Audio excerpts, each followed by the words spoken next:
Ouais, c'est fort. Le Mali démontre une puissance infernale. Regardez le matériel militaire. Le président de la transition, son Excellence le colonel Assimi Goïta, chef suprême des armées, va lui-même réceptionner et assister, c'est-à-dire à ce très bel événement. Il faut le dire, il faut le reconnaître, il faut l'avouer. Depuis que le colonel Assimi Goïta, président de la transition du Mali, est au pouvoir, le Mali change radicalement. Mais quand il change radicalement, c'est d'un côté positif. Aujourd'hui, l'armée malienne en Afrique est comptée parmi les meilleures armées, surtout quand on parle de l'Afrique francophone. Tous les jours, il y a du nouveau matériel. Il y a des radars, il y a des avions de guerre, il y a des véhicules dernière génération. Aujourd'hui, les djihadistes, les terroristes, les rebelles, tous sont obligés de constater que le Mali aujourd'hui n'est plus une terre praticable comme on le souhaite, comme on le veut, de tout bord et à tout va. Le Mali est en train de démontrer sa force de frappe à qui veut bien le voir. Et quand vous voyez ça, vous pensez que c'est juste pour les djihadistes? Non, c'est pas que pour les djihadistes.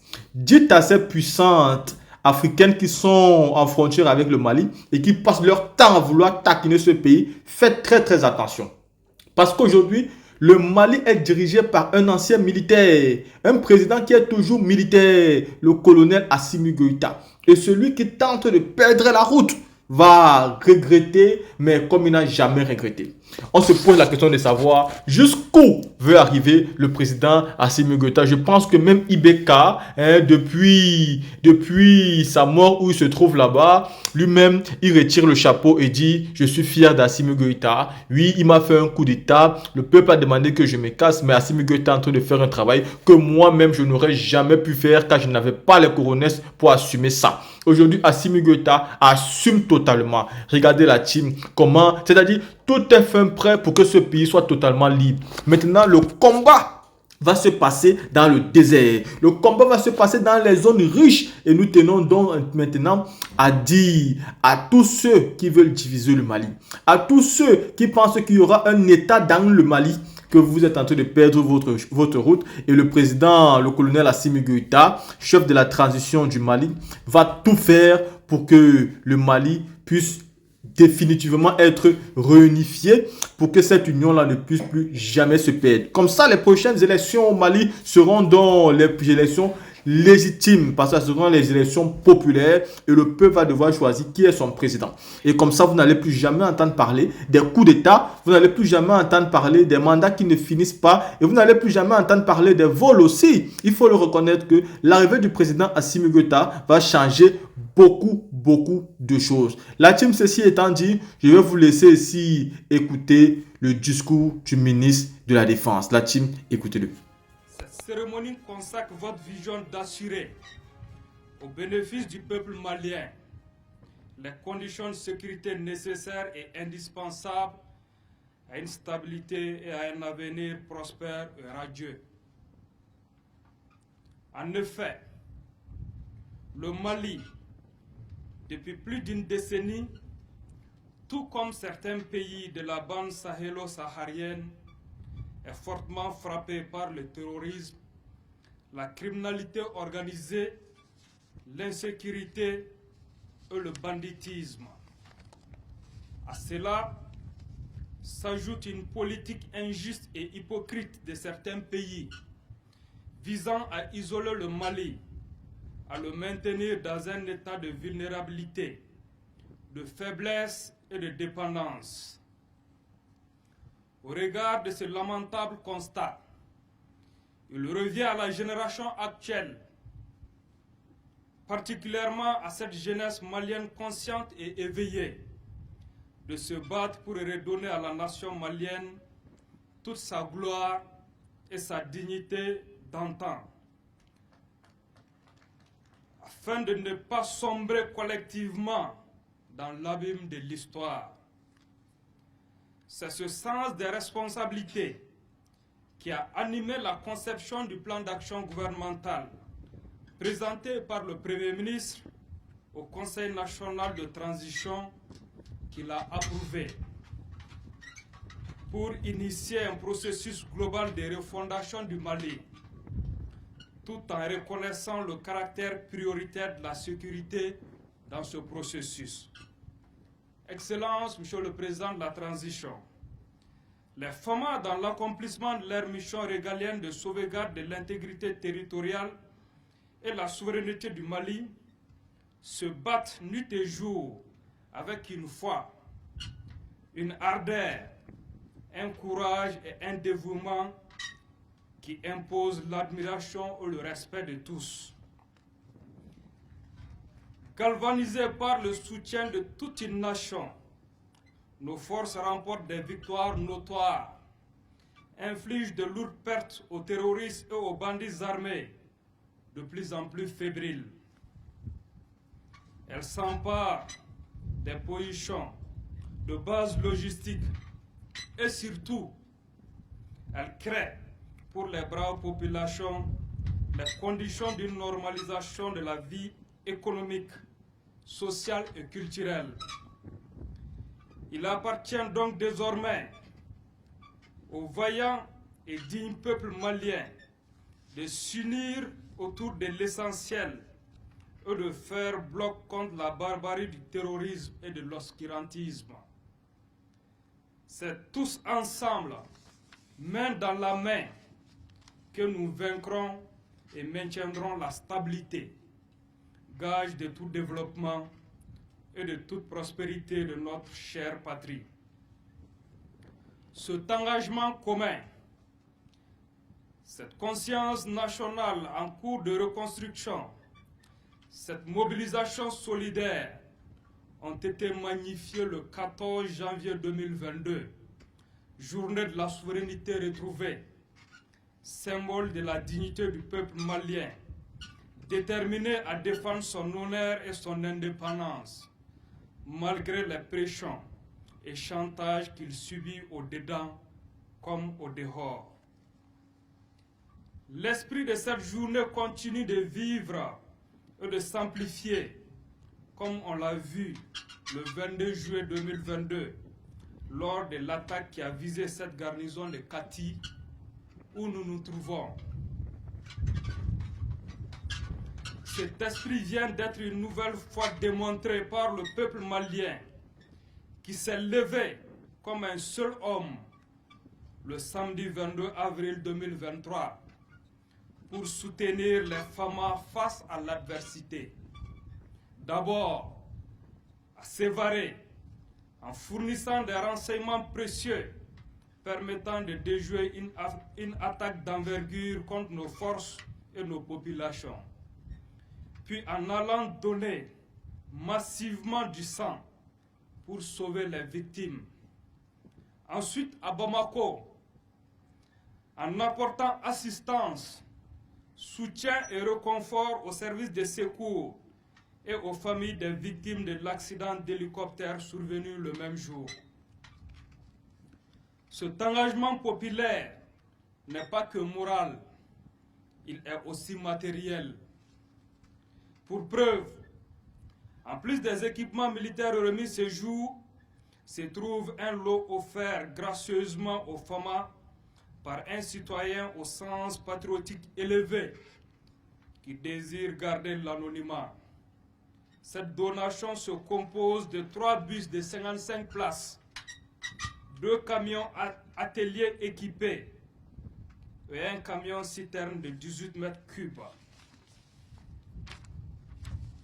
Il représente aujourd'hui ces nombreux Maliens de l'intérieur ou de la diaspora qui partagent le peu de richesse que Dieu leur a donné pour témoigner leur gratitude à leur pays. Ces dignes fils du Mali sont des défenseurs de la patrie qui ont offert du matériel, construit des infirmeries, des centres d'accueil, des forages pour contribuer à l'effort de guerre et de développement. Qu'ils en soient tous remerciés. Lorsqu'on a la chance d'avoir le soutien d'un tel peuple, comment ne pas tout donner pour le protéger? quel sacrifice est de trop pour le défendre.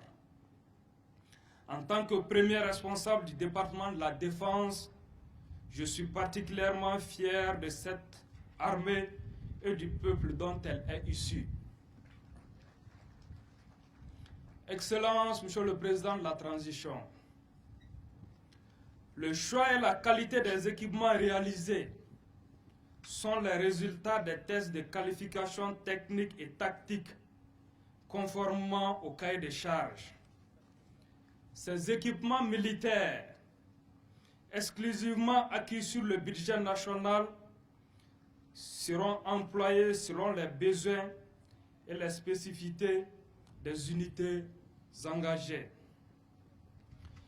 Ils ont été pour la plupart acquis auprès de partenaires historiques du Mali, dont la fiabilité et la sincérité sont reconnues. C'est le lieu de mettre à l'honneur ses amis du Mali, particulièrement la République populaire de Chine, dont je salue la présence du chargé d'affaires représentant son Excellence l'ambassadeur de Chine. Monsieur le chargé d'affaires, je vous prie de bien vouloir transmettre aux plus hautes autorités de votre pays les remerciements sincères du peuple malien. La qualité de vos matériels et les compétences des instructeurs que vous mettez à notre disposition pour nous former accélèrent la montée en puissance et l'autonomisation des FAMA.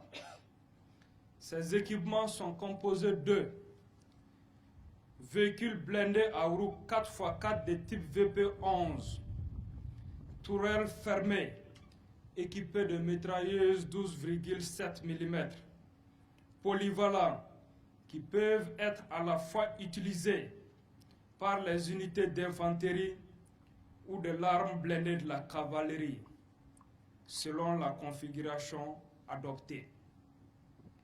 Véhicules blindés à roues 4x4 de type Guardian Extreme, véhicules 4x4 de type CSVP-11, tout-terrain, dotés de mitrailleuses 12,7 mm, spécifiques pour les unités spécialisées, comme les forces spéciales. BRDM-2, BTR-60, BTR-70 modernisés, véhicules tactiques de combat, Kia et Toyota, camions logistiques, citernes à eau, citernes à carburant, camions d'allègement, ambulances médicalisées, armes individuelles et collectives, équipements de protection individuelle du combattant. Ces matériels, avec des technologies de pointe dont la maintenance a déjà été réfléchie en amont, répondent aux soucis du commandement militaire à assurer une efficacité opérationnelle tout en ayant le souci de la protection des hommes. Excellence, Monsieur le Président de la Transition, la seule qualité de l'équipement ne suffit pas à gagner une guerre. La durabilité du matériel, l'efficacité de son emploi et l'atteinte de l'objectif recherché sont déterminés par la qualité et les compétences professionnelles des hommes et des femmes qui le mettent en œuvre. Aussi,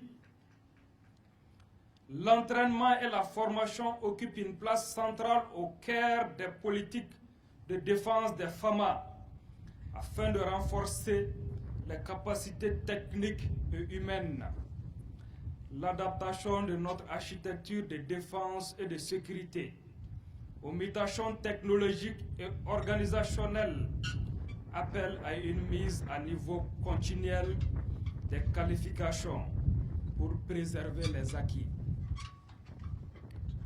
Je ne doute pas que le chef d'état-major général des armées, les chefs d'état-major et directeurs de services, particulièrement la DMHTA, sauront maintenir le niveau d'expertise technique et tactique nécessaire au combat moderne avec ses moyens sophistiqués.